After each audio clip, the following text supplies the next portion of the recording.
Does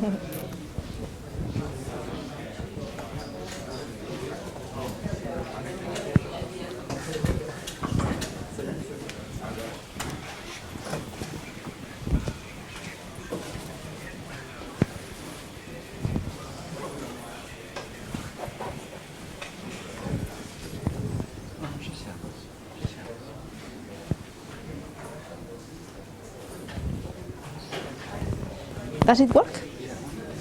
Yeah.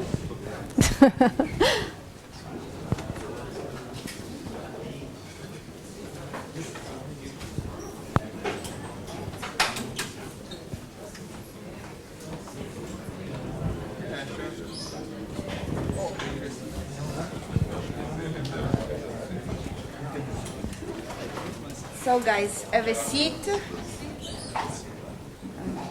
Did you put the presentation?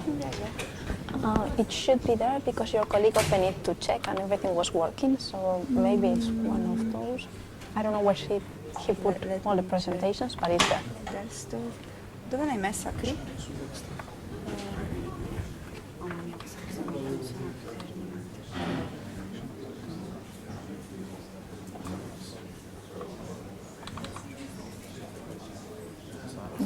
That one, the second one.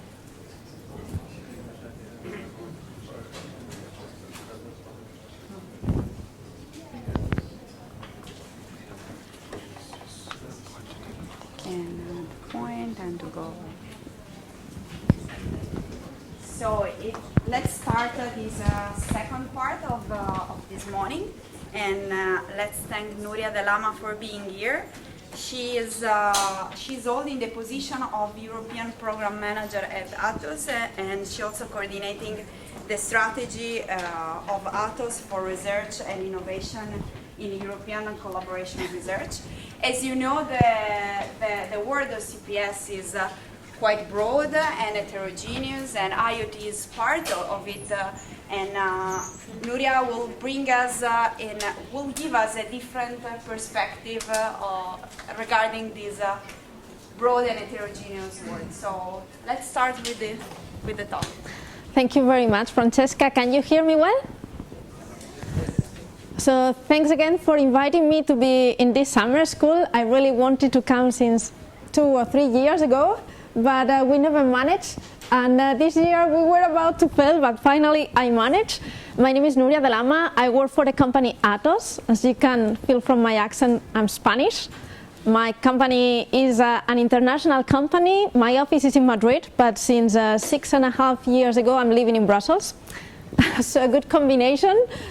Yesterday I almost missed the flight because of storm in Rome, so it was quite difficult to come here, but finally we made it. So I'm really happy to be with all of you. And besides my role in Atos, I'm also working for an association called the Big Data Value Association, which is a legal entity based in Brussels, working basically in topics related to data sharing and big data analytics. So it's also somehow quite related to some of the things that you may be doing. My presentation will be quite different from the previous one. I'm not an expert on CPS, even though I've been working on a lot of technologies that are part of the CPS landscape. In fact, I think that Francesca and I met when I was working for a roadmap of CPS some years ago already, because I do a lot of road mapping activities. So I hope that this wider context that I will present today is also useful for all of you. In fact, I do a lot of business development. So what I wanted to bring here is not a technical perspective, but mainly I would like to bring like a wider overview of the way the different technologies are getting integrated and somehow how this is affecting the different companies and the different sectors. So a wider context of digital transformation and how all these technologies fit together, so that you don't focus just on the single research work that you are doing, but you also think about other things like adoption by the different communities, how to be successful in the market, and how to put this in a wider policy context. And I will also bring a lot of information about what the European Commission is doing, because I work a lot with the Commission. So I think this strategy can also be useful if you are setting up new projects where we may even collaborate. So I'm not sure if you know the company Atos. Who does know the company? some, not all of you. Still, I will give a very, very short overview. Basically, we are developing IT solutions for companies in many different markets. So anything that has to do with information and society technologies, we do for different sectors. We are a quite big company. I come from Atos, Spain, but the company has premises all over the world. In fact, we have a 12 billion annual revenue. We are more than 100 employees, and I think that this figure is not updated anymore, and we are based more or less in 80 countries nowadays. The company as such is of French origin, so it's in the stock market of Paris, and mainly our activities are on consulting, managed services, cloud operations, big data, and cyber security. I don't know if you travel a lot to Belgium, or in some countries we are also responsible for managing all the economic transactions. So for example, if you go to Brussels, there is a company of the group called Atos Worldline that manages all these economic transactions. So when you get a ticket from the ATM, you will see Atos Worldline on the other side of the ticket. And another thing that you may not know is that, for example, we are responsible for the whole management of IT systems for the Olympic Games. Olympic Games, Winter Games, Paralympic Games since 1992, so basically since they took place in Barcelona. That is the biggest contract of IT related to sports in the world. So as soon as the Olympic Games finish, we are starting already the next ones, the organization of the next ones, and that is done by another part of the company. So you can see that we deal with very heterogeneous and ambitious projects, I would say. So in terms basically of our activities, there you can see by geography how we are distributed, also our markets and our business lines. As I mentioned, big data, this comes from 2015, so as I mentioned, it's not very updated, but you can see that we have activities in big data and security. Now this has grown quite a lot in the last year, so it would be a much higher percentage. We do a lot of system integration and also managed services. And that was just like the short overview of the company so that you know where I come from. And I have prepared this agenda, but I would like to be flexible enough to accommodate your questions. Since I am used to the jargon of the European Commission, I may say a lot of things that you don't understand. I may use acronyms that are difficult to understand. So I would really like you to stop and say, okay, I don't have a clue about what you are talking about. Can you tell me what that means? So please, don't be shy and interrupt me at any point in time. Make all the questions you want. And what I really want you is to get a perspective and an understanding of basically the environment where I'm working, because I think this could also be useful for you in your current work and in your future work. So don't hesitate to contact me and of course to stop me during the presentation.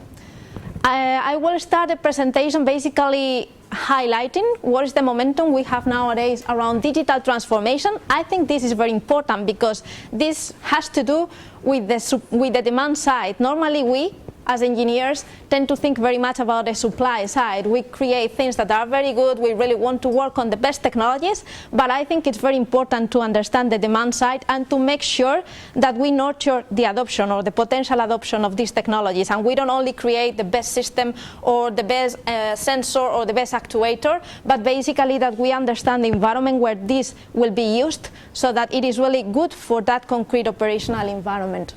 Then I think that IoT and CPS in general are playing a quite important role in something that is called digital platforms. And this concept is quite important because I don't think that we can talk about technologies in an isolated way. So before I was working very much on projects related to IoT, or maybe on data, or on software development, or on cloud computing. But nowadays all these technologies come together. So we really have to look at all of them in a more integrated environment, and this is what digital platforms are doing. But of course, when we talk about IoT and so many devices that are sensing the context, that are aware of the context, we cannot neglect the concept of data and big data. But furthermore, I think that there is something very important, which is the concept of data sharing, which is something that is not happening nowadays. So I will also come on some aspects related to data sharing in this presentation.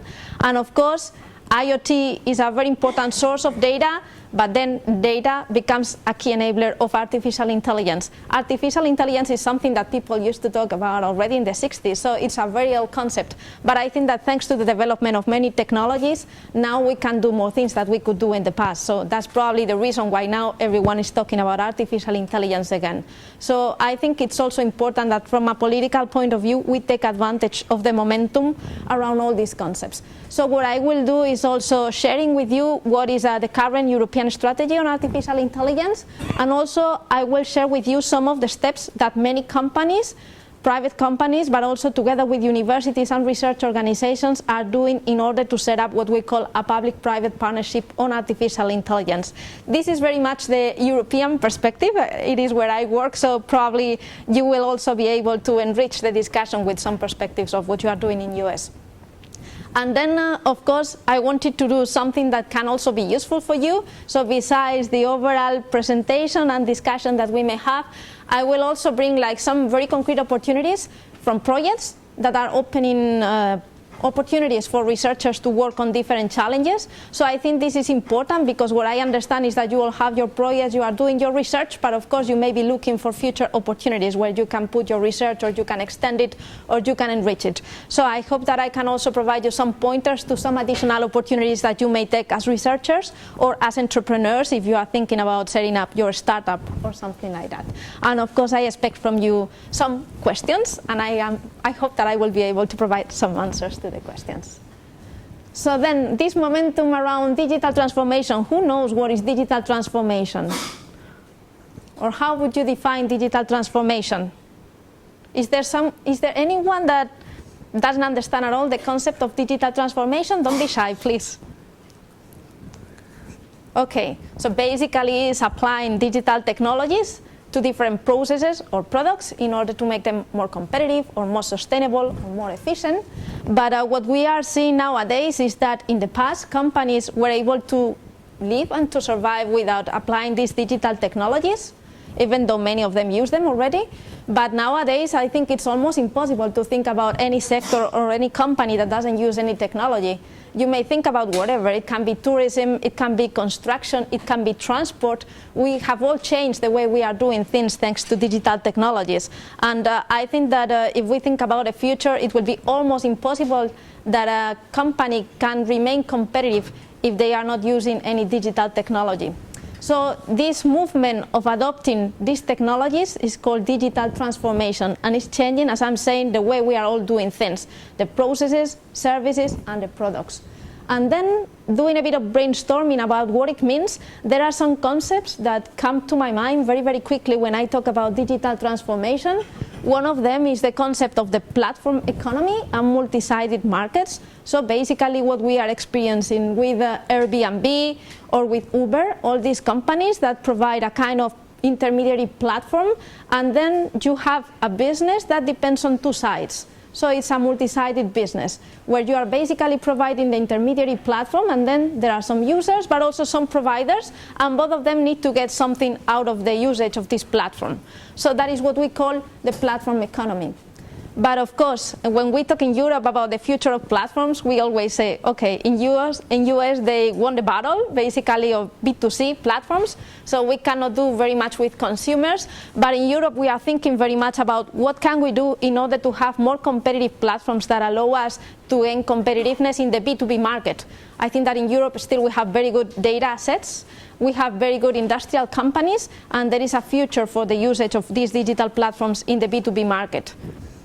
So something that we also have in Europe that is a drawback, I would say, or a barrier, is that if you compare, for example, with China or with other countries in Asia, or for sure with US, is that our market is relatively small. So when we are developing a solution, normally it's a solution for a very concrete customer, for a very concrete environment, for a city, for a country. But then, of course, as soon as you want to scale, it is impossible, not only because of technical reasons, mainly because there are different regulations. So in Europe, we have to deal with 27 member states, and all of them are different. So deploying technologies is different depending on what is your operational environment. And this prevents many people from scaling. which is a great barrier in order to promote the adoption of the technologies we are developing as engineers. So all these things are very important, and for sure it is important to bring potential technologies and solutions that overcome these problems to some extent. Then another concept that comes to my mind when I think about digital transformation is digital autonomy and sovereignty. Talking, for example, later on about AI, we will see that a lot of things are developed in other countries, but of course in Europe we have very good researchers and we develop very good technologies. I think it's very important when we define a strategy to understand where we want to be independent. So there may be technologies and assets that we want to buy to other countries or other companies, but it's important to understand where we want to keep the independence.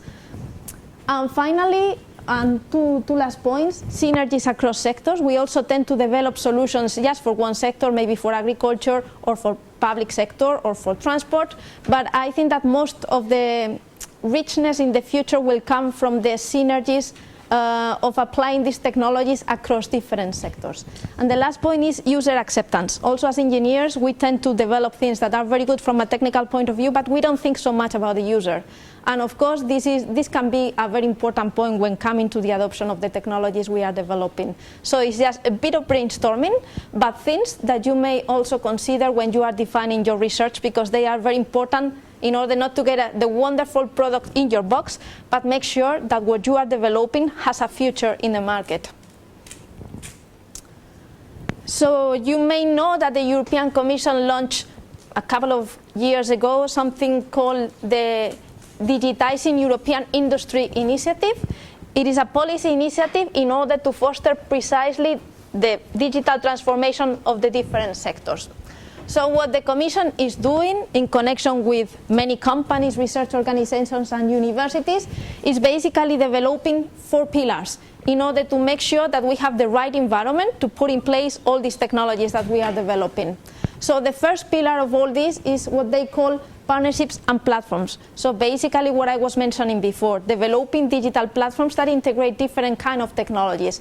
IoT, big data analytics, cloud computing, edge computing, different machine learning techniques. So basically putting technologies together in a coherent way so that we can do more functionalities. Then they are working on something called the Digital Innovation Hubs, and I will explain later on what it is. Any of you knows what a Digital Innovation Hub is? Okay, so then I will explain it later. Then they are also working in creating skills capabilities. And finally, the 4th pillar is working on the regulatory framework.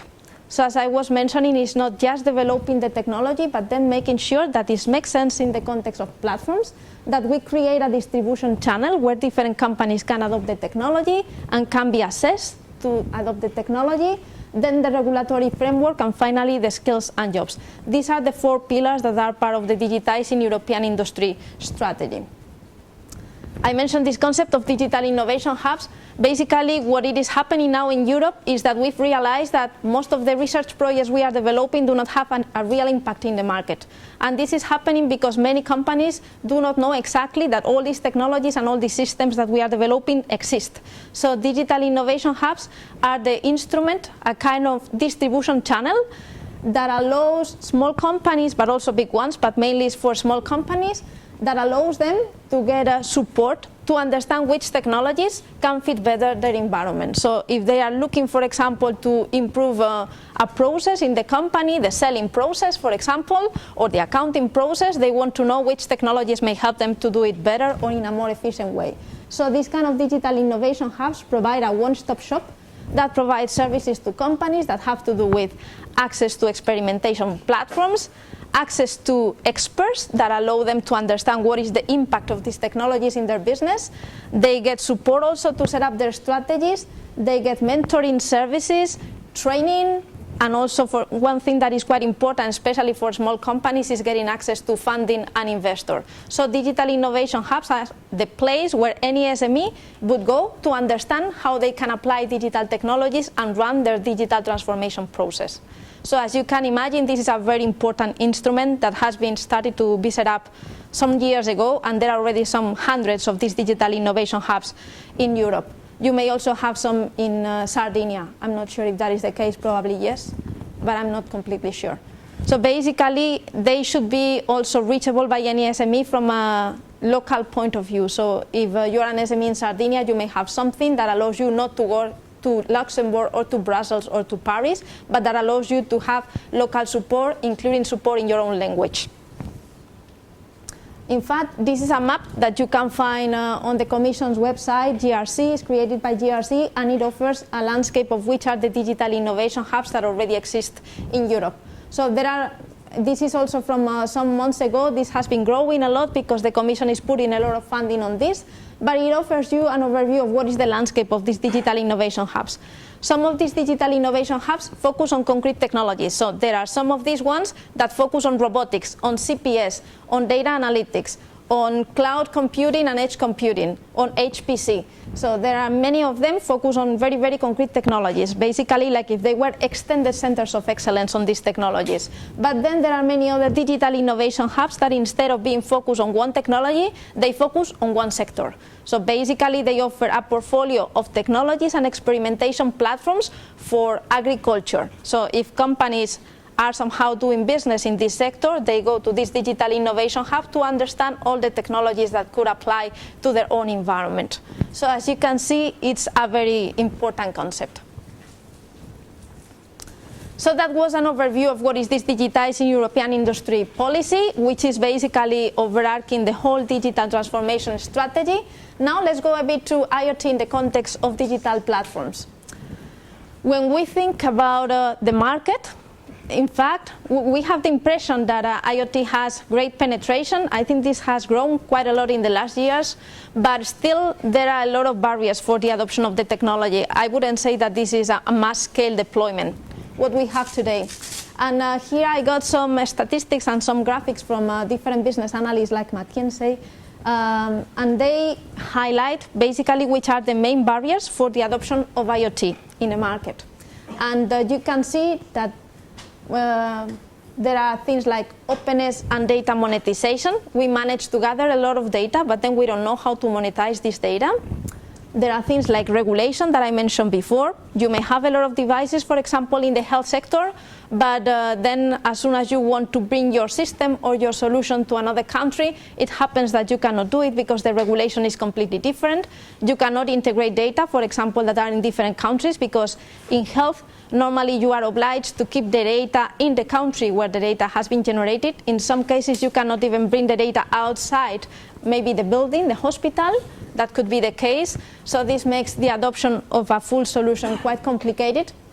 Transparency in the IoT value chain, and before you talk about black boxes. So I think that companies that are on the demand side do not believe exactly what us as IT providers are telling them, because they see that at some point in time they cannot understand what the system is doing. So I think this kind of transparency is very important when coming to the adoption of technologies. The challenge of skills, you are all very skilled on this kind of technologies, but in most sectors, and as soon as you go a bit outside the research environment and the pure technical environment, people do not understand how to use these technologies. And this is very important because, of course, this creates already a feeling of rejection. So a lot of people feel that we are invading their business, and basically that they will not have the control, or they will not do the things they do now, and somehow this scares people. But this is not something that I'm saying just to listen and then, okay, we forget about that. This means that when you are developing your research project, any work you do, I think it's very important that you involve the user as soon as possible in the innovation cycle, even when you are developing the technology, not just for validation at the end of the process.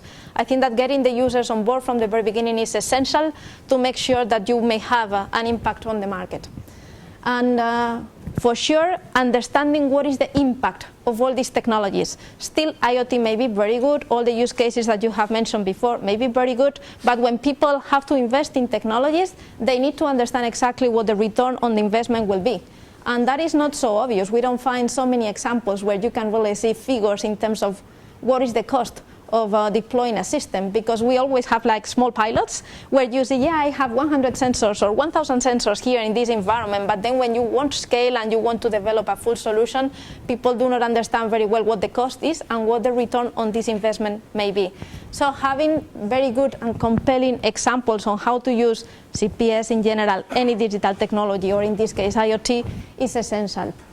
And finally, as you will see here, security, data protection, and privacy is still the key barrier for people to adopt all these technologies, and particularly IoT.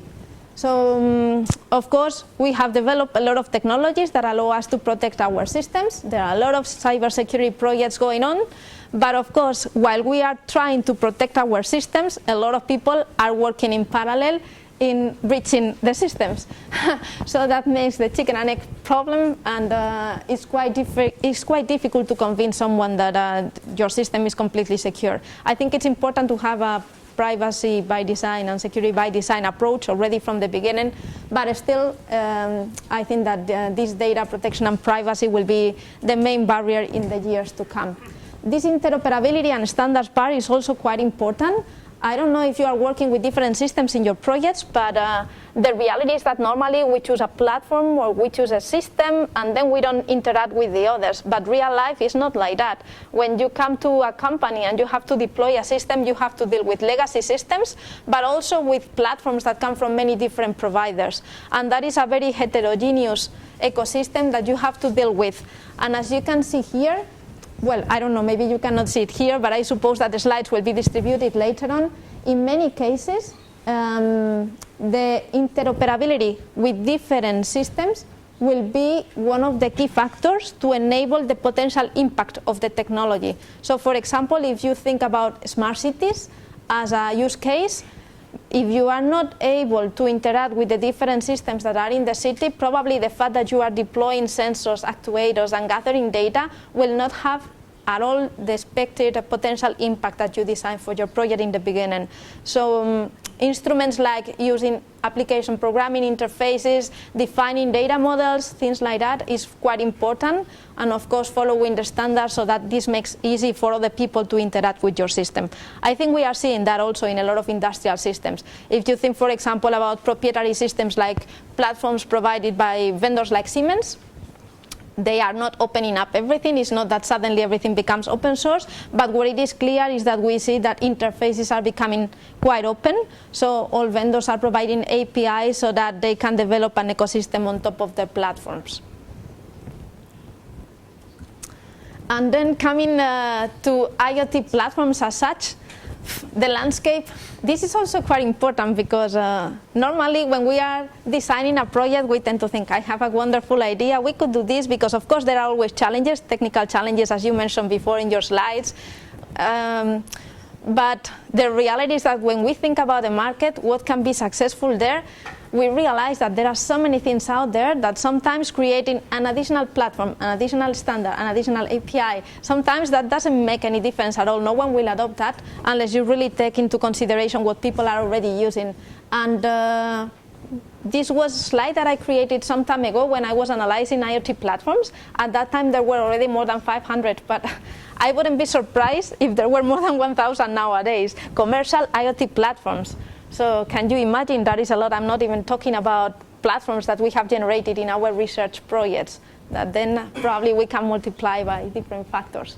And of course many of them have all these functionalities like connectivity services, device management, end-to-end IoT stacks, managed services to host different computing resources like cloud, edge computing. So here you have some examples of some of the IoT platforms that are being used in the context of smart cities.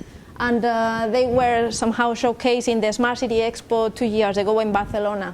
But you know, this gives you an idea of how complex and how rich the market is already with respect to all these platforms and technologies. But I think that it is important to reflect a bit about what is already there in the market. And still we see a lot of situations where there is a vendor lock-in. I don't know how you are working in your projects, but I think it's quite important also to understand that the environment is changing. So I mentioned smart cities before. And in the very beginning, cities were deploying platforms that were completely proprietary. I don't know if any of you works for Cisco, for example, but they were really getting a lot of IoT platforms for smart cities. And cities do not want that kind of platforms anymore. They really want to make sure that their ecosystem is open, that you can interact with them, and that, as I mentioned before, you have open APIs, but at some point in time, you can also change your vendor.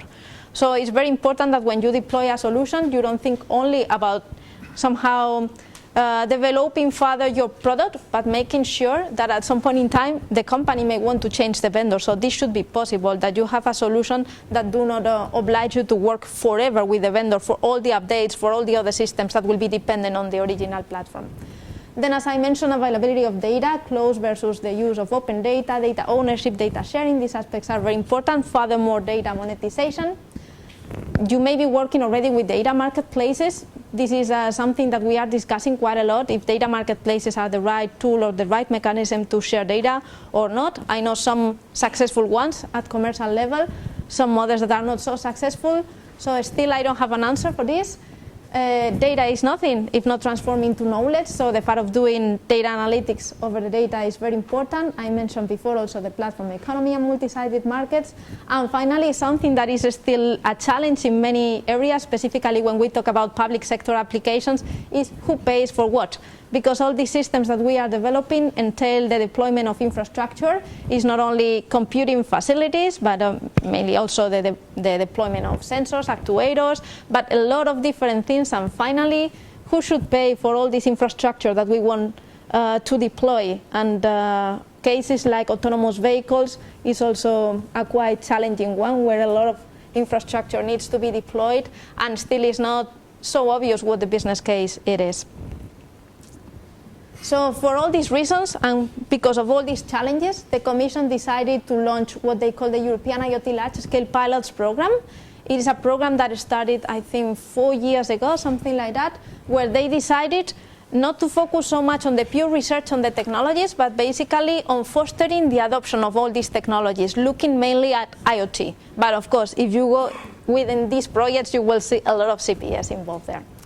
And there are basically 5 projects that develop IoT platforms in very concrete environments: Activate, Autopilot, IOF 2020, Monica, and Synchronicity. And they tackle areas like wearable systems, autonomous vehicles, smart farming, smart cities, and health and active healthy aging. I don't know how they call it.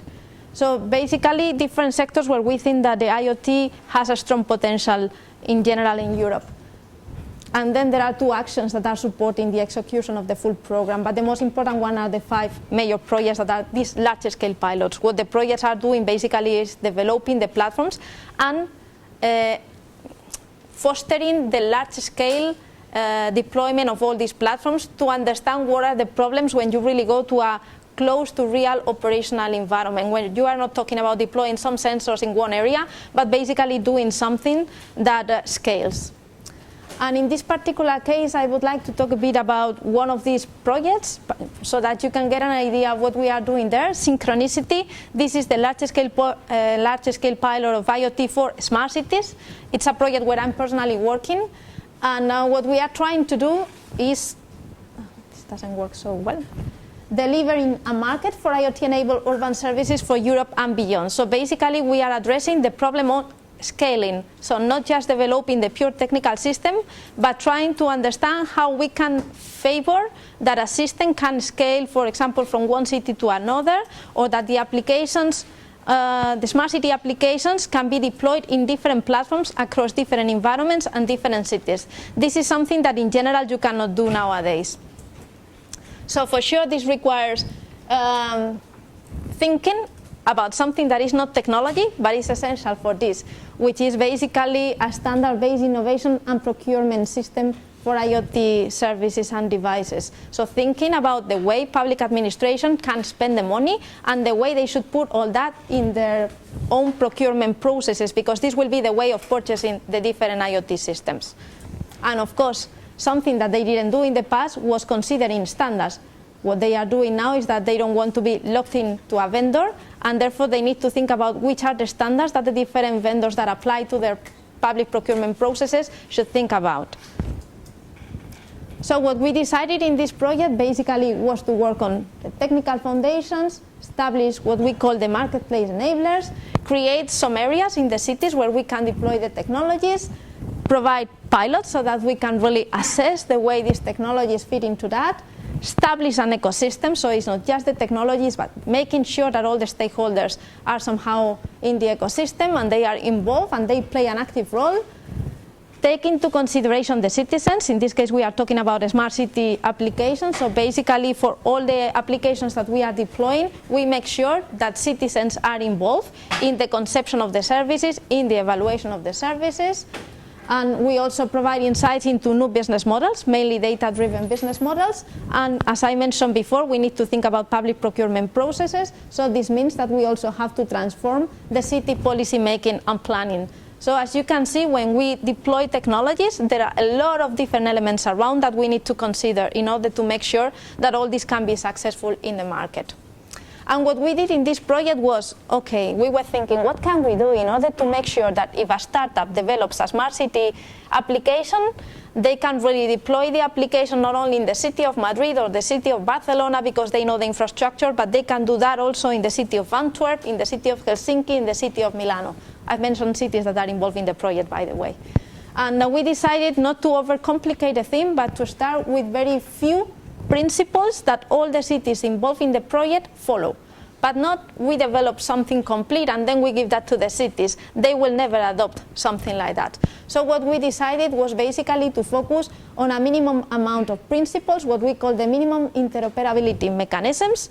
And then what we decided to do was working on how to publish data, how to consume data. We defined some initial data models in conjunction with many other initiatives that were already working on data models. And we have created what we call the ecosystem transaction management, which are basically data marketplaces to make sure that this consumption of data happens in a kind of standard way. So basically, very, very few principles on publishing data, on consuming data, and somehow using some very, very concrete standards and start from there. And those are what we call the minimum interoperability mechanisms. If a city follows these mechanisms, this means that they reach a degree of interoperability with all the other cities that are following the mechanisms. And basically this creates an environment where the different applications can be deployed to some extent in different operational environments. Here I will not go into the details, but since you will get the slides later on, I think that you can have a look at that. This model that we have developed for smart cities, I think that it can work very well also in many other sectors. It can work in smart farming, it can work in transport. In fact, there are many transport applications in smart cities, by the way. But you will see that many of these APIs and data models affect different sectors. But there you have also the links to the specifications and everything we have created in the project. And then what we decided is also to create what we call atomic services that are basically replicable services that can be reused by other developers. So instead of making a developer developing everything from scratch, the platform not only offers data but offers tools and offers already software components that allow you to develop your applications very, very quickly, all the time following these mechanisms that I mentioned. And we have created this kind of atomic services in many different areas so that applications can happen more quickly and can go to the market in a faster way. Still, there are many challenges that we have not solved of technical nature and non-technical nature. From the demand side, of course, still the cities need to have the choice for different vendors, flexibility, efficiency, value for money, independence, economic development, which is a must, of course. From the supply side, still there are some difficulties to scale and to have agile development of the technologies, and in all cases there are some common points, which is, of course, we all want to reduce risk when we are developing these projects. We want to increase the investments from the other side, of course, and then we want to foster innovation. So I will not go into all these things, but here you see more in detail some of these challenges that we have encountered in the project. For example, GDPR compliance. Now, if you are dealing with data, in many cases you have to deal with personal data. That means that you are obliged to follow GDPR, but of course there are many other issues. So then, that was basically what in the strategy, European strategy of the Commission is being done now in IoT. But as I mentioned before, IoT leads us to something that is quite important, is the fact that we are seeing how data that we gather is exploding. And of course, we can do a lot of things with that. But the reality is that this monetization of data has not been materialized. And we also think that we have a lot of data, but the reality is that not so many people are doing data sharing. So we'll see what is the situation nowadays. I don't know if you can get an idea of which companies or how many people are doing data sharing nowadays, but the figure is extremely low. I don't know if you are able to see all these figures, but basically what you see there is that just it's a study that was developed by Everest last year. Just 39% companies in Europe claim to share data. 42% companies declare to reuse data. And just 25% of companies in Europe claim to both share and reuse data. So I think this is amazingly low. No, in a data economy, as we are talking about, with so many sensors, so many systems that gather data, I would expect much higher figures. But the reality is that data sharing is not happening.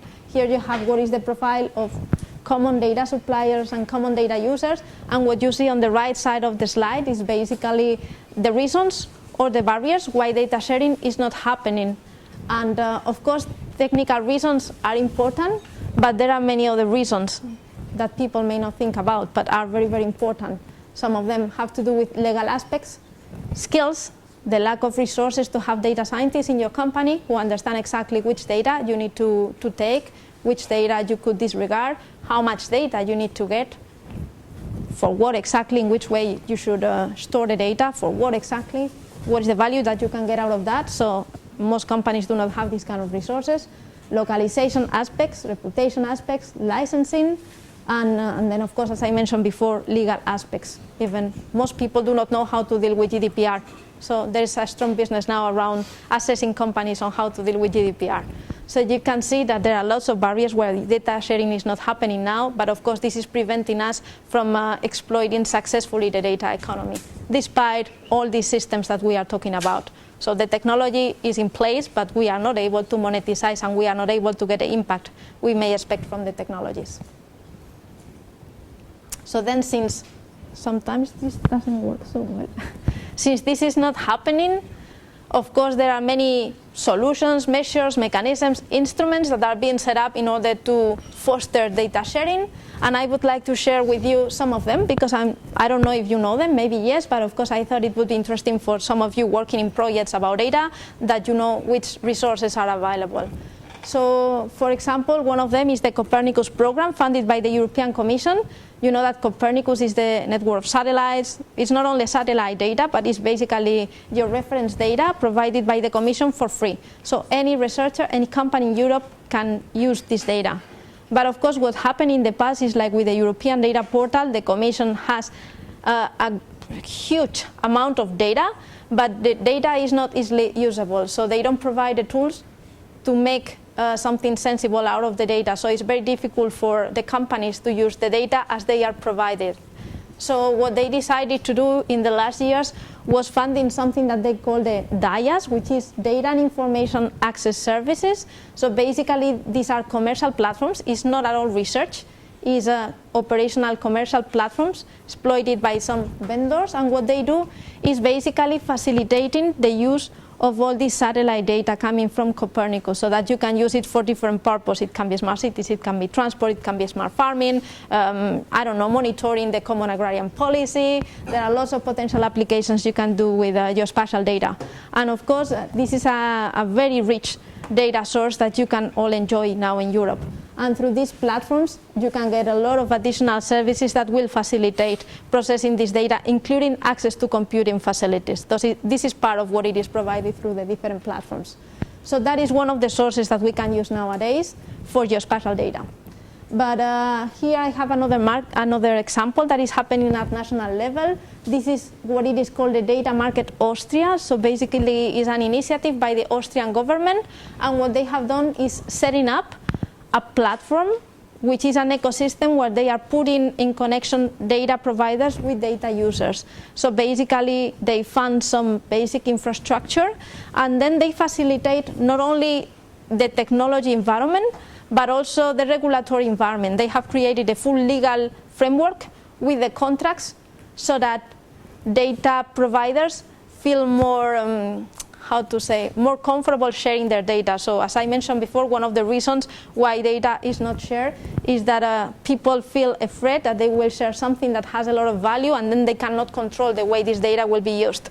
So all this legal framework to regulate the relationship between data providers and data users is provided through the Austrian government in this data market Austria. So this is facilitating that a lot of companies that are generating data think about the way they could exploit their data for different purposes. So they put the data at the disposal of potential data users under some conditions, and this is facilitating the creation of a lot of applications and services. So I think it's a very good example on how we can do these things. Some additional examples. This is something that I got to learn in Brussels last week. So basically it's a data intelligence lab that has been set up by Deutsche Telekom.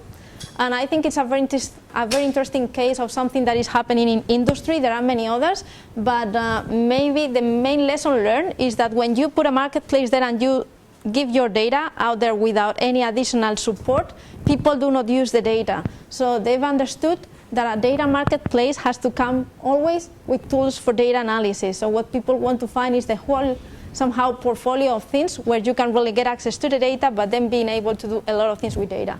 And here you have some of the tools that they put at the disposal of the developers and the different companies that work with them. But if you go to the website, you will see that there are hundreds and hundreds. And there is guidance, there is support, and I think this facilitates very much that these barriers are somehow lower. And my final example on this would be the Support Center for Data Sharing, which is another initiative that has been recently launched, in this case by the European Commission. And it is, as the name says, a support center for data sharing. So it's a place where you can go and try to understand examples of people that are already doing data sharing, in which way they are doing that, what kind of technical mechanisms they are doing to share data, examples on how people are also consuming this data, on how can you protect the way data is being used, or as I mentioned before, one of the important things is understanding what is the value behind this data. So you have a lot of different examples of data sharing in different sectors. When you are doing this, it's also quite important to understand cases that have already happened, because of course if you start defining your own data models, it doesn't make a lot of sense if there are already data models that are being used by these companies. So I think that happens, for example, in the agricultural sector. I'm not sure if you work in this area, but there is something called the Code of Conduct for Data Sharing. So a lot of things have already been done, and I think it's important to take them into consideration when we propose projects in these areas. So then, as going a bit beyond what I was saying, we were thinking about IoT that gathers data, but then the data which is important, data sharing, and then finally data is one of the major ingredients of what we are all talking about now, which is artificial intelligence. So I think that is also interesting to provide somehow an overview of what's being done in terms of strategy in Europe in artificial intelligence, which is not a lot. You will probably be deceived because of course in US you are doing a lot of things, and I think that in Europe we want, of course, to be one of the winners of that, but of course our level of investment is quite low in comparison to what other countries do. But I think there is a special way of doing things here, and this is what Europe is trying to promote. So if you are thinking about doing things in this area, and for sure somehow you are related to that, it would be good maybe to have a look at what's going on in Europe, and also for you to understand the way you can relate your projects and your activities to the future strategies that different member states and the Commission are being set up. So you will see that there are lots of slides that I have taken directly from the Commission, so that it is really an official source. But I will not go through all of them because this is really, really long. I will focus just on some of them. I don't know how I'm doing with the time. No questions so far? This is because you understand everything.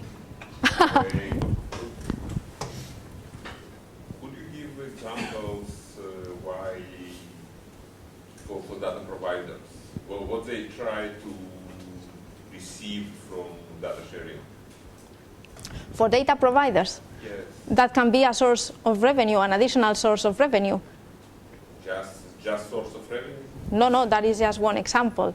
But for example, there are lots of things that cannot be done if you don't share data between different providers. If I think, for example, about autonomous vehicles, then you can imagine that you need an ecosystem where the OEMs are sharing data also with the application providers, with the different companies that are exploiting the infrastructure of the cities. So there is a full ecosystem where nothing will work if you don't share data, at least in that ecosystem. So in some cases it can be an additional revenue, in some other cases it can be a must if you want to develop an industry. Just to give you an example, I think that autonomous vehicles is a very good example of where data sharing needs to happen between all the actors of the ecosystem. In addition to transportation, what else? For transportation? In addition, what else except of transportation? So in transportation, yes, there is a lot of, let's say that sharing the data about the demand can help probably that the supply will be better for this demand. Yeah. But okay, in other. In fact, in transportation, I think, I know. Transportation, I think, is one of the most developed areas in terms of data sharing. If you think, for example, about health, giving a more personalized treatment to customers depend a lot on the ability to get access to data of a lot of different patients, not only the ones you are treating in your hospital. So there, of course, and this is an area where data sharing is not happening very much, but in order to advance many treatments for different problems, health problems, of course you need to share data between the different institutions. First of all, customers. Here there is also the issue about who owns the data in many cases, or if you come to manufacturing and you think about something like digital twin that you mentioned before, many times you don't know exactly who is the owner of the data, the one that owns the machine, the one that uses the machine, the person that is in a factory that is producing data because of the behavior that he or she is having.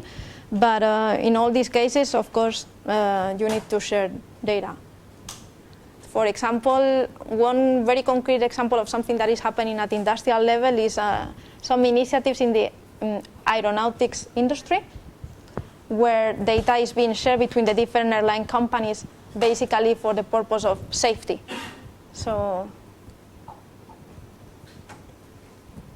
Ryanair, British Airways, Iberia, Alitalia, the different companies are somehow negotiating data models and are sharing data to some extent for the higher objective of public safety, for sure. Those are some examples. 50. Wow. So there was another question there?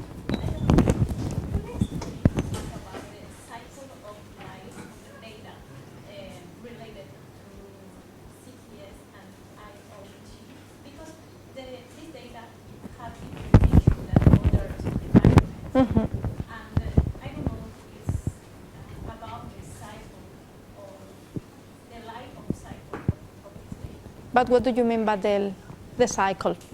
Because you mean that data is very, very special in this particular case? I think that this depends on the very concrete use case, because I was mentioning before this digital twin for factories. There's a lot of IoT data, while I mentioned health, and maybe there is IoT, but with data that comes from many different systems. And of course, data integration is a different problem. It's not just data sharing. That is, from a technical point of view, a different problem, I would say. yeah, but for example, I think about the methodology. I don't know, Chris DM, maybe it's handling the data, and there are other phases and a lot of steps for handling the data. But I don't know, in the case of the CPS and IoT, there are different methodologies for that. Because when you are working in a real environment or toy project similar than research, we need to apply the methodology. I think el ciclo de vida de los datos. Sí. I think that we are working with some, but in the particular case of CPS, I'm not able to tell you. Maybe we can think about some examples later on in the break, and then we can discuss a bit. At least I can share with you some of the things where we are working. But I don't have like a very general thing that I could provide, like these are the tools, because I'm not working so much at technical level. But we can talk later on, and then I can get your questions.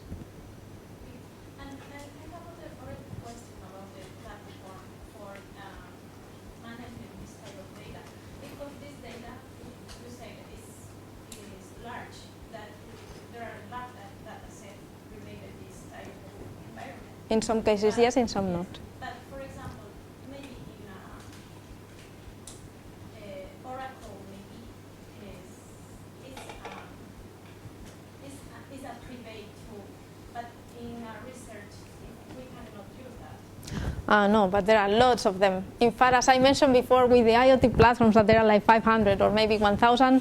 For open source tools, there are lots of them. Then we can talk later. There are lots of things that you can use also for free, because now for researchers, the Commission has invested very much in a lot of open source tools that you can use freely. Because, for example, blockchain, we can use blockchain, but what's the problem in blockchain? The scalability. of the data. And it is so important when we are working with the data. And in this environment, the data is really huge. And this is the problem. I have this question. How platform you can advise for you? I cannot give you like a concrete answer, like one platform that you can use for any sector. I think this depends on each of the cases. What I can tell you is maybe giving you later on some examples of the things we are doing, and letting you know which platforms we are using. But there are lots of tools and different platforms. It depends very much on each of the cases. I wouldn't say that there is a CPS case where you can apply one thing. Yeah, I understand that, but I think the nature of the data is environment, and we need to handle this type of platform handling this type of data. And for example, Oracle, when I know use that, this does not provide this type of feature. But I have this question. This question because you said the data set is really huge, large, and I don't know what happens when you can merge the artificial intelligence and the databases, because and the environment is distributed. Maybe what I can do is pointing you to something that we have created that it is called innovation spaces. Basically, they are physical infrastructure that you find in many countries where they have created a data experimentation environment where data providers and data users come together. And what they do is, because there are lots of different tools, methodologies, mechanisms, open source platforms, basically what they do is they allow you to test different ones, to check the ones that could fit better your environment and your needs. And there are many open source tools, but then you get guidance on how to use them. And then you can also use platforms like coming from Microsoft or Oracle or Software AG, as you have mentioned, or SAP. So basically you get access to all these ones. For pure research, you can get them sometimes for free, but there are also lots of open source platforms and tools that you can use. And this is what we call these data experimentation environments, innovation spaces we call them, and basically they are partially funded by the European Commission so that people like you, researchers, can use and can go there with the use cases and understand the way they can do data integration, not only data sharing. But I think cases are so heterogeneous that it depends very much on what you have to do, what is the amount of data, what are the different formats, because in some cases it's not just the volume. I think we call it big data because sometimes the difficulty is in integrating heterogeneous data sets, but not because they are so big in terms of volume. So I think that depending on the case, one thing or another may fit better your case. But what I can do is pointing you to these innovation spaces later on, where you will see basically what is the umbrella of all the tools that are being used nowadays, and you can check somehow which platforms may fit better your case. So then, coming back again to the strategy on artificial intelligence, this is just a short overview so that you understand what we are doing nowadays, or what the European Commission is doing nowadays to define the European strategy. Is basically they will fund technology, but one of the most important things is that they want to reach impact from the very beginning. So they will really look at what can be the contribution of artificial intelligence. I talk now about artificial intelligence because you will see that in the future most of the funds will go to some specific technologies like cybersecurity, high performance computing, or artificial intelligence. That's why it becomes so important. But within artificial intelligence you will see a lot of possibilities to integrate your work.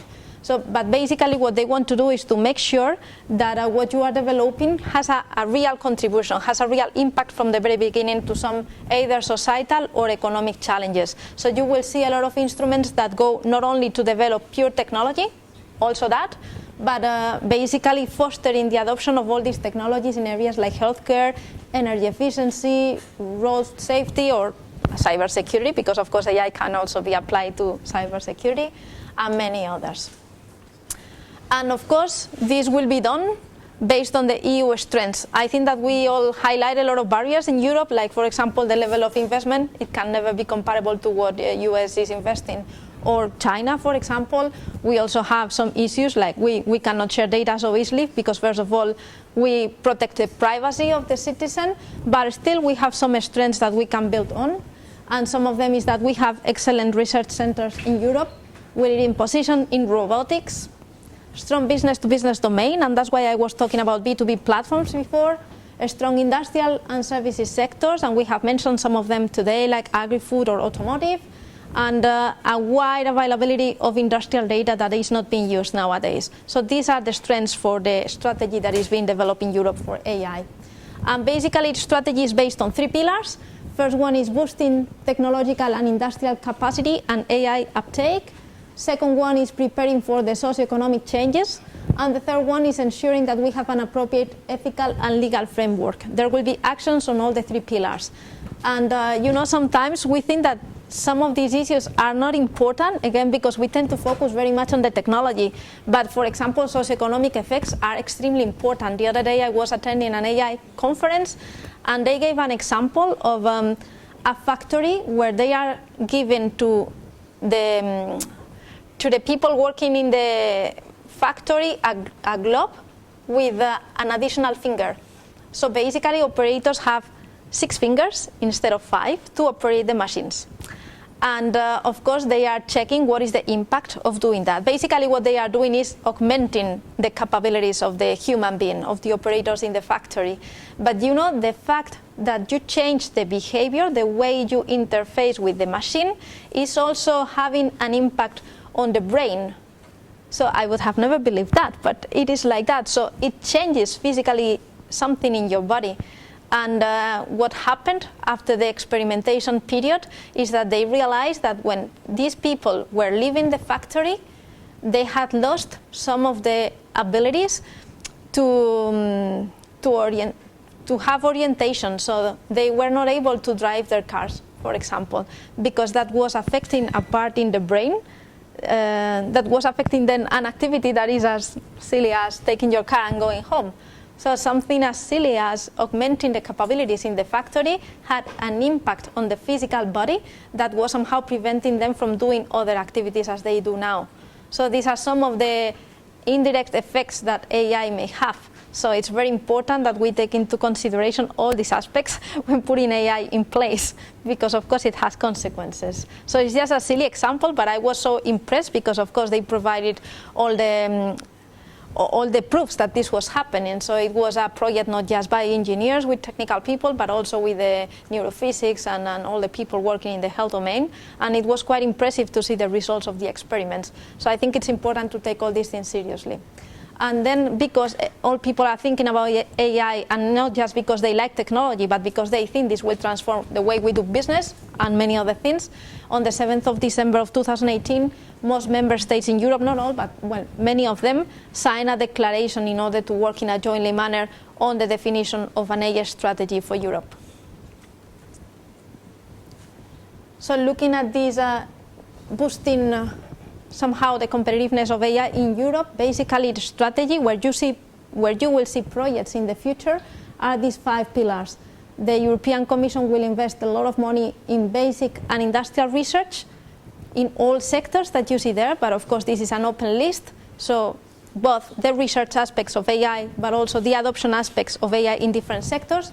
Then something that you might have heard about, since many of you are working in research projects, is what they call the AI on-demand platform. It's a huge project on AI called AI for EU, coordinated by the company Thales. So I don't know if you are aware of this one.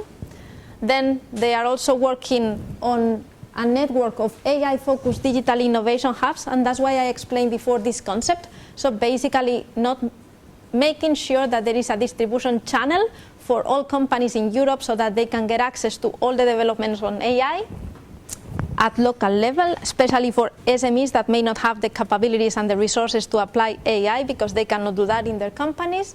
Then strengthening AI excellence centers, and maybe you are already part of one of these excellence centers on AI. And finally, setting up an industrial data platform, which mainly means working on all the regulation and all the directives that are needed to allow free data flow in Europe. So all these 5 pillars are part of what you saw before in the first pillar of the strategy, and all this will mean a 70% increase of annual investment in artificial intelligence. Maybe that is not difficult because we were not investing so much in the very beginning, but basically you can see where the research goes in the coming years. So looking at this AI on-demand platform, it follows basically the idea of having a place where anyone can go and put the resources and also use and consume resources. So it's integrating not only data, but tools and resources, and offering solutions to support all users of AI. I'm not sure if any of you is already working on this. The important thing of this platform is that it's getting a lot of traction, a lot of political support in all member states. There is a huge consortium of more than 100 companies already working on that, and if you are working on systems or algorithms and you want to make them accessible by anyone in Europe, you will be able to put your things there. So it's not only that you can use the resources that are already there, but it's also that you as researchers can also contribute to the platform, and there is funding to do that. So basically you will be funded to do this research and then put your resources there. And of course what the Commission expects is that this AI on-demand platform will be the central point for users of AI, and then will be distributed through this network of digital innovation hubs in all member states and regions in Europe. So basically this will allow them to have the toolbox and services, and then the distribution channel for AI to empower the communities. And something that could be of interest to all of you is that I have mentioned the excellence centers on AI. So there is already a call closing in November. So if you are, I suppose that many of you come from universities or research centers that may be doing this kind of research. So then in November there is this call with 50 million euro basically to fund different projects of centers of excellence in AI. So this may be an opportunity to some of you. All the calls that you see before are calls that are also open in the work program in 2019, 2020 related to AI. But of course, 2020 is a year where a lot of things will finish, but you know that there is a discussion now of a multi-framework program, so basically what will be the continuation of our existing research program in Europe, and this is what the European Commission called Horizon Europe. It is basically the continuation of Horizon 2020, but one of the new things, are you working in Horizon? I suppose many of you have European research projects, no? Is that the case? So, of course, besides the continuation of Horizon 2020, which is called Horizon Europe, there is a new program, quite interesting one, called Digital Europe. The specificities of this program is that it will not only focus on research, it will also focus on deployment. So there will be complementary funds, not only for the pure development of the technology, but also for the deployment of the technology. And they will be 2 different programs. But what can you see here is basically that artificial intelligence will be a very important thing in the future research area. So you are talking about CPS, for sure you will have some specific topics about CPS, but many of the things you are doing nowadays will be integrated into what you see there.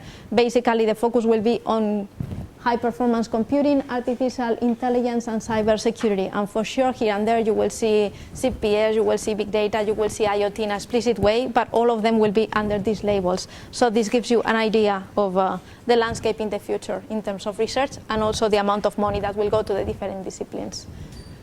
Looking a bit about AI in this Digital Europe program, which is the one related to deployment, basically, what I can already advance to you is that there will be a full area for artificial intelligence work, but then there will be some additional investment in artificial intelligence in 2 other areas of the program, which is the one of advanced digital skills.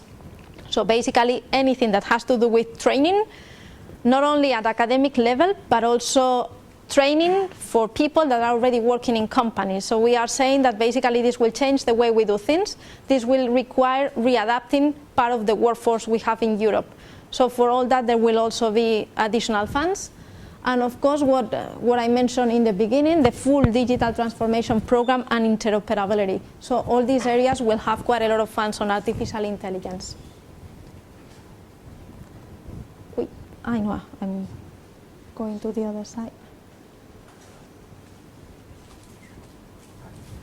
Going a bit more in depth through the area of artificial intelligence of the Digital Europe program, so what you saw basically in the previous slide, the main 3 areas where the investment will go is bringing the power of AI to business and public administration. As I mentioned before, this is adopting the technology and assessing the way this technology creates an impact from different points of view, facilitate the safe access and storage of data and algorithms, and then strengthening testing and experimentation facilities across the EU. So this is a quite important area, because one of the things that happens nowadays with projects is that when we need to test something, we normally create a test bed specifically for the project. And what has been happening is that we have set up a lot of different experimentation platforms that are not sustainable later on. So what the Commission wants to do is to find some that are huge enough and where people can experiment in Europe. So basically that you don't create your own testing environment, but you go to one of these reference sites for testing that should be very close to real life environments, but they will work as regulatory sandbox. So many of the regulations that apply in real life to your experiments will not apply there. So for example, you can do more experiments with things like autonomous vehicles, jumping a bit over the existing regulation. So that's quite important when you want to test some specific applications and systems. I go quickly through that. So basically this is the structure of the program, and this is what you can see as definition of these testing facilities. I think before we were talking in the break about a kind of testing facilities you are doing for smart farming or for smart agriculture, so this could fit well maybe here. So I go quickly, then you can have a look at that. What is also important is that I mentioned before that ethics are especially important, because in Europe we want to do AI in a different way. And the first thing is that we want to respect the privacy of people. So in order to make sure that we can provide guidelines on how to do AI the way we want to do AI, what the European Commission has done is setting up a high-level group of experts that are very recognized experts in the AI domain all over the world. And basically they have been working on 2 documents that are already available for your information. The first one is ethic guidelines, and the second one is policy and investment recommendations. So they are all very important experts, and all these documents are already out online in case you want to have a look at that.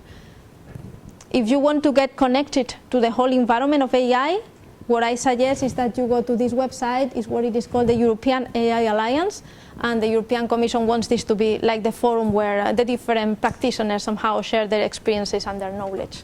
So basically most of the discussions will happen there. So here you have basically which are the objectives of the alliance. I will not go further into that.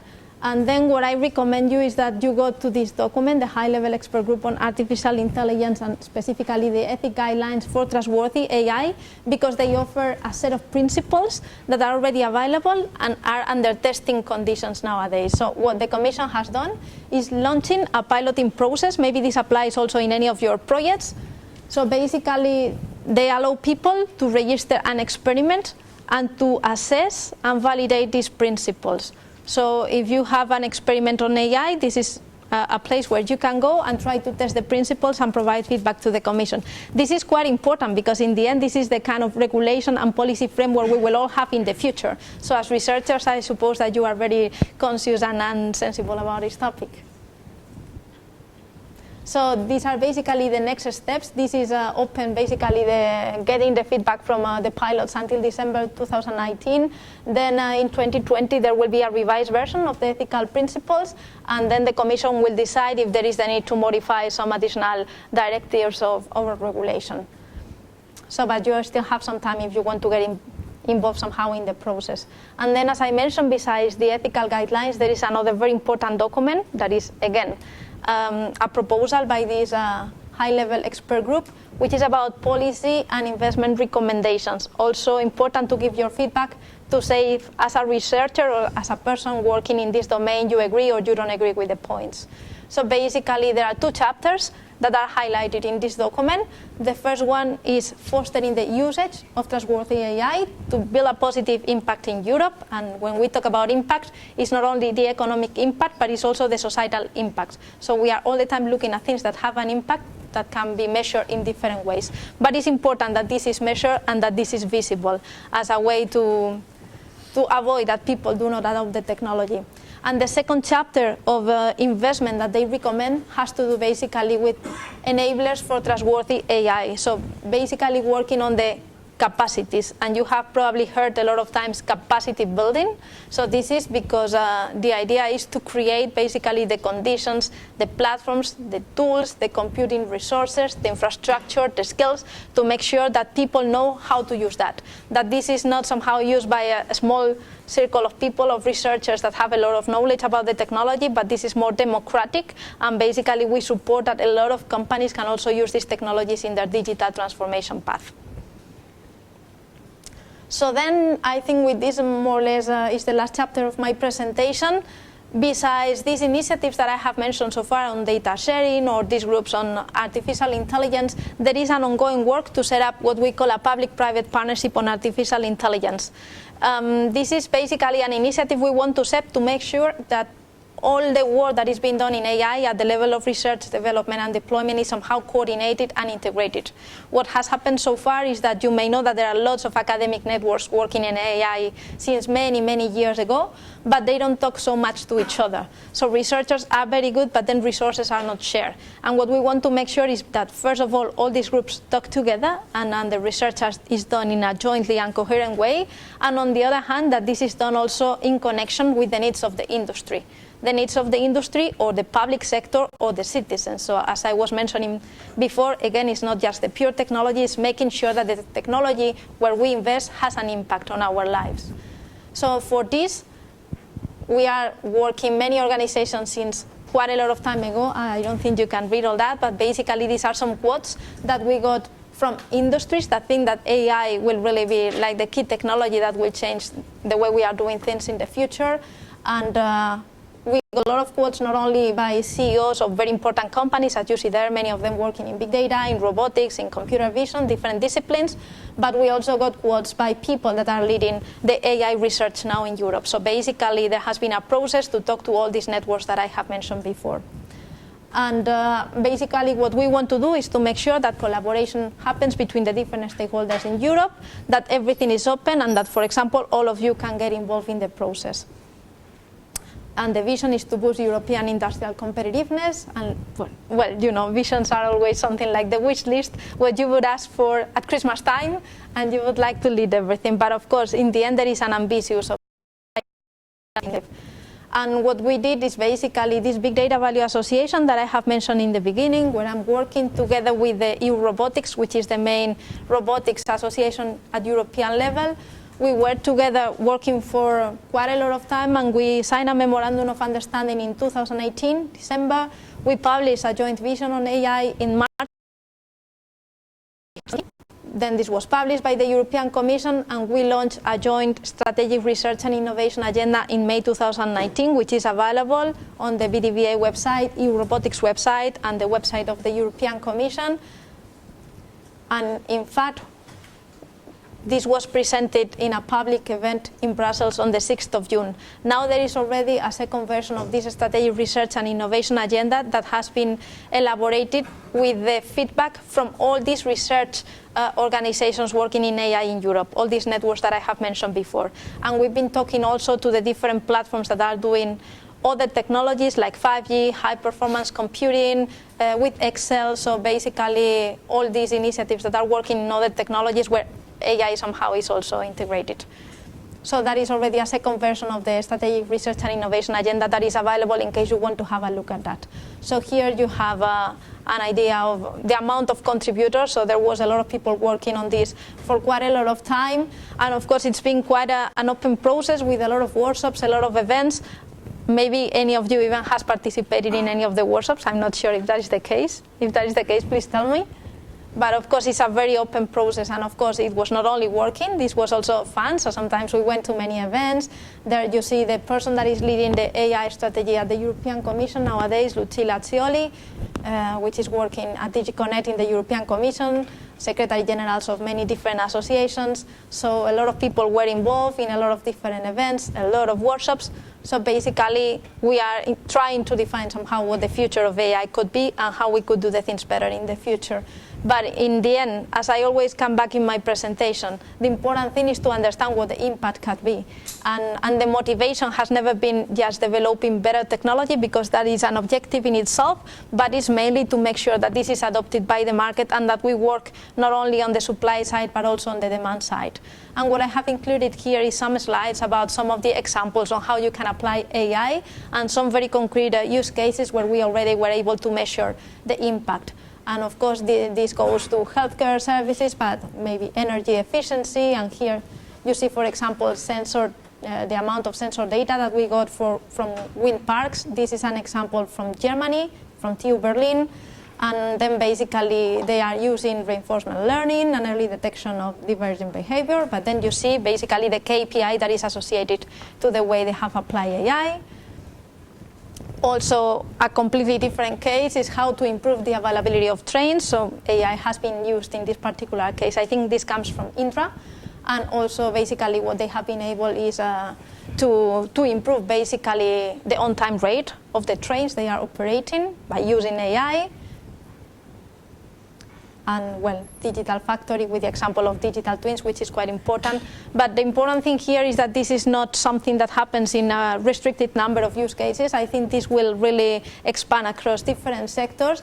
And you can see here basically what is the potential impact of AI in the different sectors.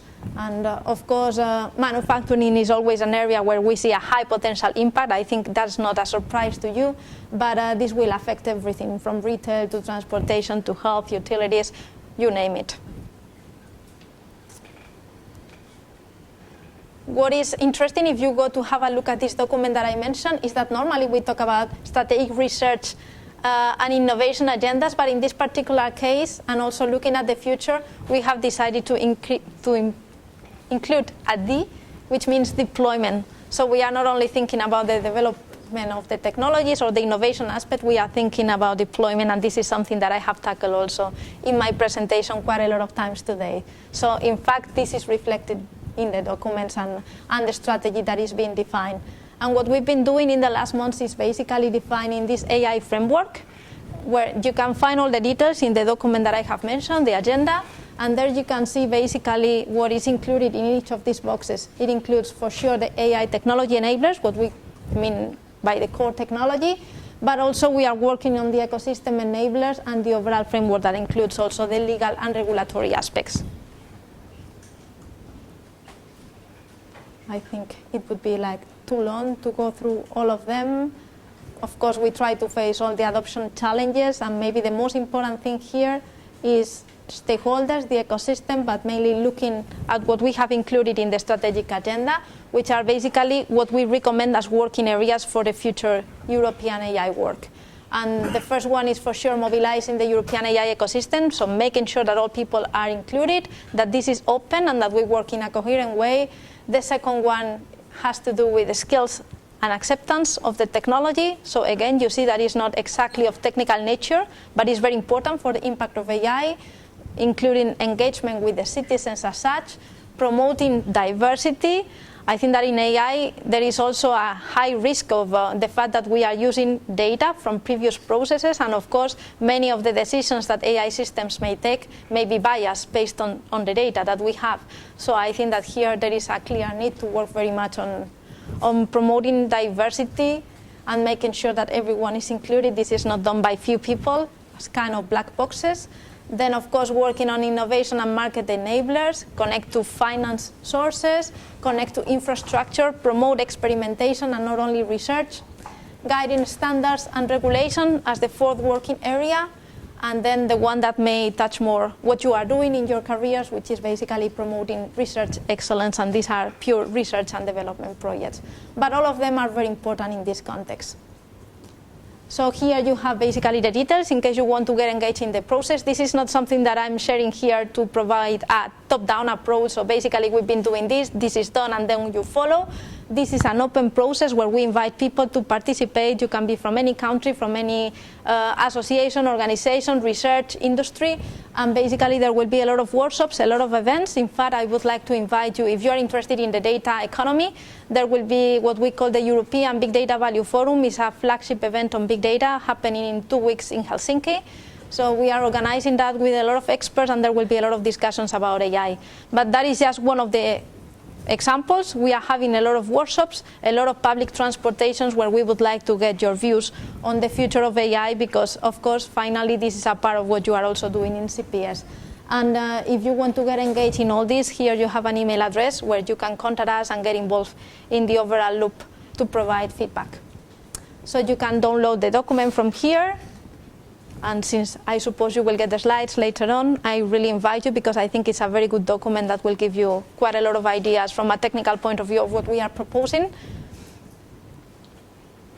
And then, as I was mentioning, looking at you, most of you are quite young, so I understand you are involved in a lot of research projects, but I could also think that maybe some of you are, I don't know, working for startups or thinking about setting up a startup. So it's important to say that the innovation ecosystem has changed quite a lot in the last years. So we are not talking just about pure research projects where you start with a definition and conception of a system, you develop something, you have some use cases, and then the project is over. I think that this has become much more complex, but at the same time more amazing. And one of the things that is happening nowadays is that innovation cannot happen in isolated islands as it used to happen in the past. So now we really need a lot of small companies that are very agile, that have very good ideas, and that's the reason why in the European innovation ecosystem now we work a lot with incubators, with accelerators, and there are a lot of financing mechanisms for startups and for researchers, for individuals who want to do interesting jobs. And therefore I wanted to mention some of these initiatives that may be an opportunity for you. Normally they give quite a lot of money. People can get up to 150,000 euro for an experiment. And in many cases, you can apply as a small company, a startup, or even as a single researcher. So I think that they can be very interesting for some of you. And just some examples. We have an incubator on big data called Data Pitch. So what they are doing is they are selecting startups to solve very specific challenges that come from industry. So basically the companies share data to achieve a specific goal, or they launch a challenge, and then these challenges are published and you can apply to solve the challenge. And then you can get, as I was mentioning, more or less this amount of money, 150,000 euro more or less. You have an example of some of the startups that were selected in the first bunch, but there are still some open calls available. In the context of the big data programs, we have some additional incubators that are doing the same, so basically allowing you to work with data from different organizations.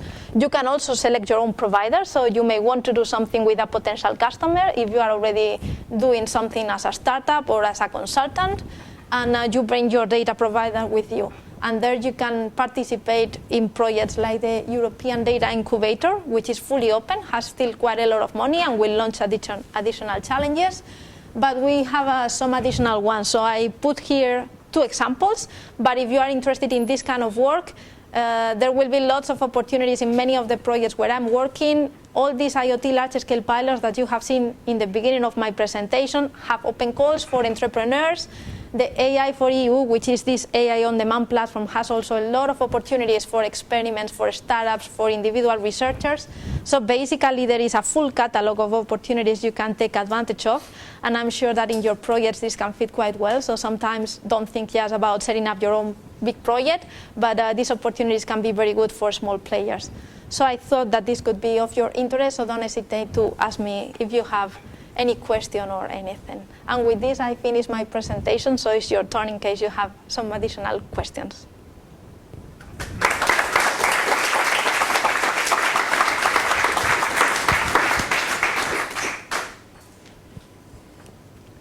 I understand that this is a completely different context because I talk a lot about politics and strategy, so it's like a perspective that is quite different from the previous presentation.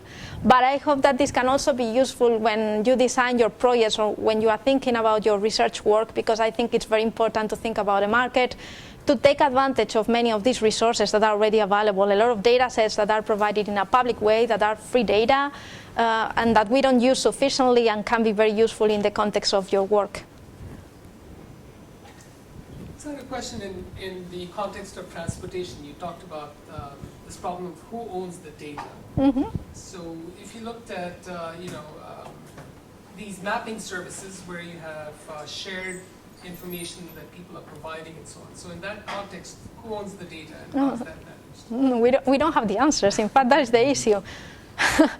That I think that in most cases what is happening nowadays is that the owner of the device tends to think that is the owner of the data.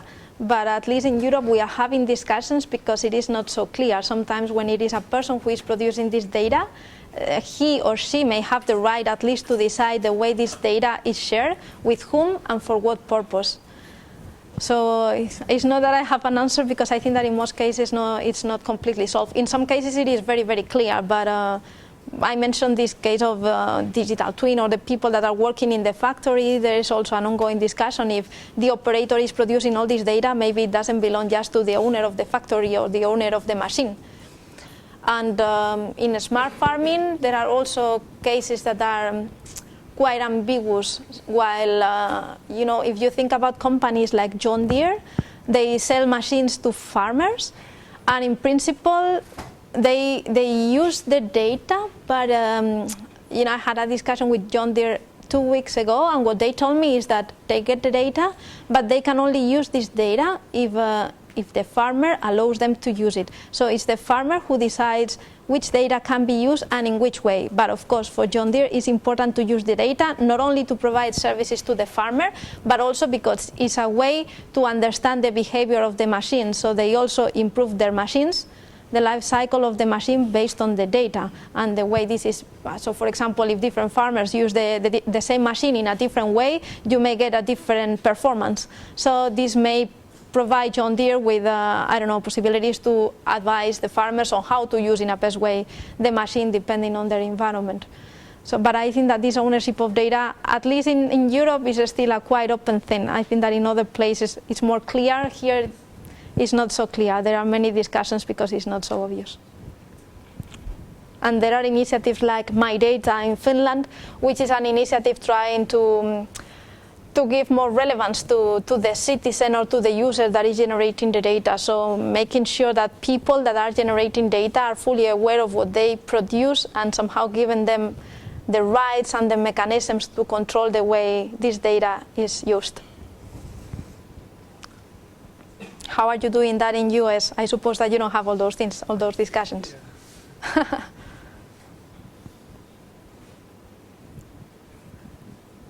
Any other questions? Yeah, I'm curious. I want to hear your opinion, basically. You said that there are many initiatives from you to improve competitiveness, but what are, in your opinion, for the projects you have seen so far, what are the skills that are missing at the moment, and that, for example, from the academic level, we could invest on? I mean, from the technical point of view, we have the feeling that we are doing a lot, but are there any things that you would suggest, for example, to invest on or to update in the path that we are following, the academic You mean in the skills? What is still missing? For example, even in the education, what are the classical skills that are missing to be? These things related to data, understanding data. I think that for companies there is extremely high difficulty to have data scientists that understand exactly which data is needed. So it's very difficult to capture these kind of profiles. That is the problem of companies, that they don't find the profiles they need in order to understand how to do this kind of data-driven transition. From an academic point of view, I think that the main problem is getting people that have a wide set or a wide umbrella of knowledge and disciplines, that they don't understand just pure technology, but they are also able to understand the way sectors work, so that they have a bit more of knowledge on the way business work. Because I think that in most cases, in order to reach maximum impact, you really need to understand also the specificities of the sector, so you need some domain knowledge. And I think that is where maybe we can have better profiles and better scientists if they get some additional disciplines and not just the pure technical ones. But the problem in Europe now is, I think, the shortage of professionals that can be somehow used by the companies to understand how to do all these kind of things, and in particular data scientists. And that is why they are setting up all these digital innovation hubs, because sometimes you have the technologies there. It's not just the cost of deploying something. For an SME, it may be very difficult to, you were mentioning Oracle before, of course, a lot of companies do not have even money to install big platforms. Maybe they don't even need it for what they have to solve. But there is also the problem of understanding what is the real technology you need. And I've seen a lot of these projects on IoT where the first thing they were saying coming on stage was, we have deployed 1 million sensors.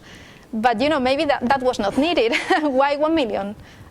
Because it sounds like it's more, it sounds better, but there was no need maybe for 1 million. So for many companies, it's not that you have money or not to do the things, it's that you really need some guidance, some assessment by experts that allow you to understand what are the technologies that are out there and which are the most suitable ones for the problems you have to solve, the problems or the opportunities you may be able to take.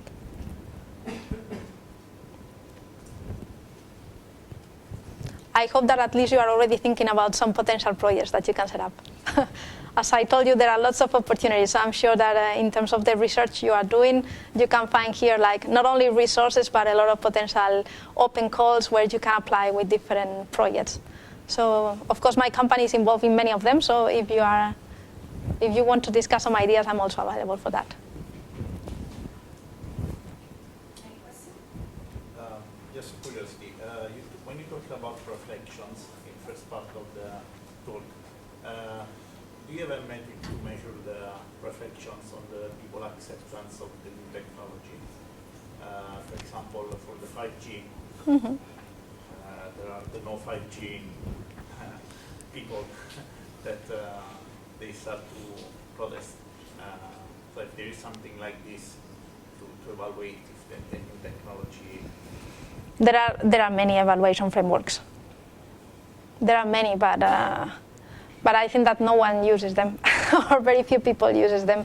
You may remember that in this IoT large-scale pilots program that I have mentioned in the beginning, I highlighted the 5 major projects where they bring IoT platforms to the different sectors. But then there were 2 additional logos, which are 2 projects funded by the Commission to support the coordination between the projects. One of them is focused purely on providing user engagement methodologies and tools. So basically, when you go to the logo later on, you can go to the website and you will see that there is a full spectrum, not only of methodologies, but also the tools and instruments that you can put in place in order to apply the methodologies. So that is available, but I think that in most projects they don't do it. I think that in this particular case, these projects are obliged to do it. User engagement is a very important thing where you have to measure things. It's not just saying that I have put this amount of people to, to assess the system or the application. Is that there are very clear key performance indicators that all projects have to achieve and to measure. But of course, there are many more that you can include in the projects, and I think that is a good reference where you can check methodologies and tools that are already available for that.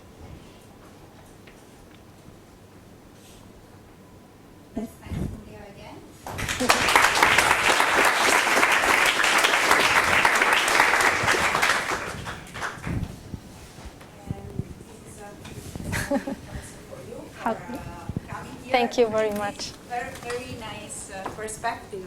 Thank you very much. this How can we topic. put this in the baggage? This is quite heavy for low-cost flights. Thank you very much in any case. Thanks a lot. So, just few information. The lunch is going to be served here in front, but there is a classroom in the corridor, right in the corridor on your left-hand side, that you can use to sit or you can enjoy, I don't know, the weather outside, hopefully. But yes, feel free to use also the classroom over there. It's called Angelo Ruiz. And we will be back here at 2 o'clock to start the workshop. Thank you.